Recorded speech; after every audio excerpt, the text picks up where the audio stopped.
दुख के बीज बोती है। ईर्षा सबसे बड़ी दुर्भावना है। देख दूसरों की बढ़ती पर कभी न ईर्षा भाव धरे। एक दुर्भावना यही हमारी काम करती है और आज यही एक सच्चा प्रयास है कि आदमी दूसरे के सुख को देख कर के दुखी हो जाता है, वह खुद के दुख से दुखी नहीं होता है। हमें इस पर विचार करना होगा कि ईर्षा आखिर कहाँ से आई, और ईर्षा दुर्भावना की सबसे बड़ी बुनियाद है।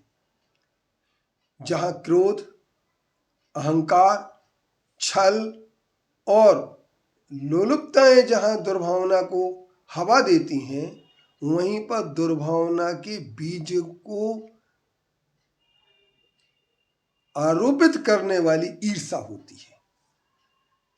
अब ये जो ईर्षा है, ये ईर्षा को रोकने के लिए क्या किया जाए? लोग कहते हैं महिलाओं में सबसे ज्यादा ईर्षा होती है, लेकिन मैं कहता हूं पुरुषों में भी ईर्षा कम नहीं होती है।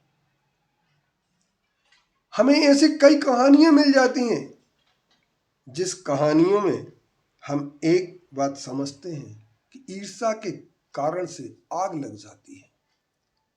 कैकेयी के लिए राम से कोई दुश्मनी नहीं थी। कैकेयी के लिए भरत से प्यार था, लेकिन मंथरा के लिए ईर्षा अगर थी तो सिर्फ इस बात की थी कि अगर कैकेयी पट्टरानी नहीं बन पाई या भरत राज सिंहासन पर नहीं बैठ पाया तो मैं महारानी की दासी नहीं कहला पाऊंगी।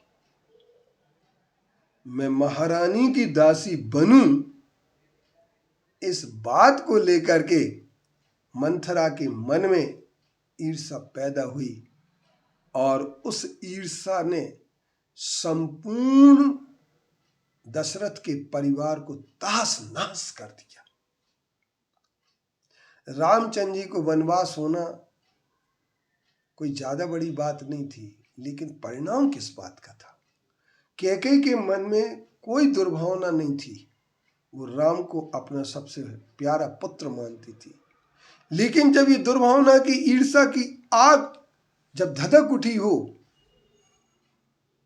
तो उस समय कैकेयी का रामचंद्र जी के प्रति प्यार भी हवा हो गया।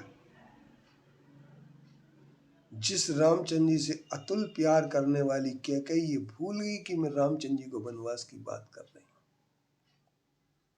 इसलिए हर आदमी के सामने भय और लोभ दो चीजें जो होती हैं, वो दो चीजें ही व्यक्ति के लिए न्याय पथ से, सम्यक पथ से दूर खड़ा कर देती हैं।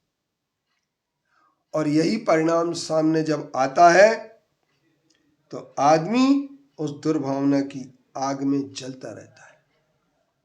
आज हमारे शिरपुर में भी हम यही देख रहे हैं, दुर्भावना। सिर्फ एक दुर्भावना की हद भी तो, साधु में जब दुर्भावना आ जाए तब तो फिर एक बात ही खराब है। ये कहना चाहिए कि पूरे कुएं में भांग पड़ गई है, क्योंकि दुर्भावना से कोई भी व्यक्ति अच्छी दिशा की ओर नहीं जा सकता है। इसलिए दुर्भावना नहीं करना चाहिए। दूसरे की उन्नति को देख करके ईर्षा नहीं करना चाहिए।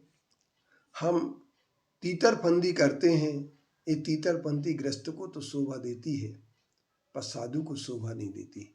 जिस साधु में ईर्षा आ जाए वो साधु साधु नहीं हो सकता है, किसी भी तरह के से वो साधु मान्य नहीं हो सकता है। इसलिए मैं ये कह सकता हूँ कि दुर्भावना की बुनियाद ईर्षा को हम बाहर निकालें, हम दुर्भावना से दूर हट जाएंगे। आओ दुर्भावना से बचने के लिए, जहाँ आज हमने ईर्षा की बात की, वहीं पर अब हमें दुर्भावना का मूल प्रेरक भी देखना पड़ेगा। बैर, विरोध, क्रोध, इस पर भी हम चर्चा करेंगे।